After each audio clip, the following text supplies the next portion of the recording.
On a soufflé les bougies d'anniversaire ce week-end à Lonne-Plage. 10 bougies sur un gâteau d'un peu plus de 4 hectares, le parc Galamé.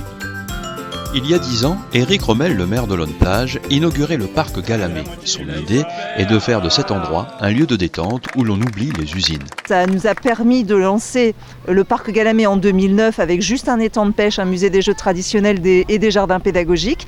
Et depuis, en 2013, on a complété avec l'aire de baignade, ce qui a fait exploser la fréquentation.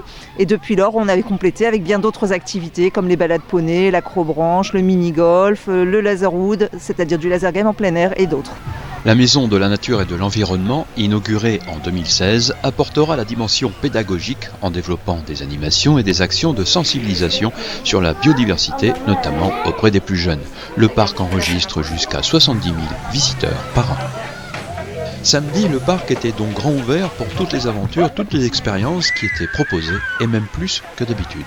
On a des activités un peu exceptionnelles qu'on ne fait pas habituellement, donc des ateliers notamment autour de la mare, sur le thème de l'abeille bien évidemment, et on a des jeux gonflables ici au cœur du parc Galamé en supplément des activités habituelles. Devenu le poumon vert de la commune, le lieu est aussi incontournable pour faire des rencontres nature, comme ces enfants qui découvrent grenouilles, tritons et insectes de l'eau habitant de la mare. Plus loin, jeux et détente sur l'espace vert, le site affiche bien sa vocation ludo-pédagogique à caractère familial. Alors nous on dit dans notre jargon, c'est une base de loisirs nature, parce qu'à la fois on s'y amuse, une base de loisirs, mais elle est aussi nature parce qu'on a un espace pédagogique qui est la Maison de la Nature. Le parc Galamé est très bien, très grand, il y a vraiment beaucoup de choses à faire, que ce soit pour les grands ou les petits, c'est très diversifié.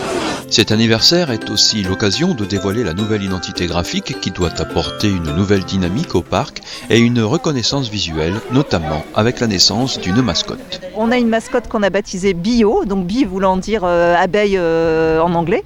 Et donc notre petite mascotte déambule dans le parc à l'occasion de ses 10 ans et elle distribue des petits cadeaux, donc avis aux amateurs de selfies et de cadeaux. Le projet et le pari fou d'Éric Rommel sont gagnés, mais il compte bien ne pas en rester là. Les idées vertes fourmillent au sein de l'équipe municipale, ceinture d'eau autour du parc ou maraîchage circuit court, voilà au moins 2 pistes à étudier pour les 10 prochaines années du parc Galamé. Tiens, si on se donnait rendez-vous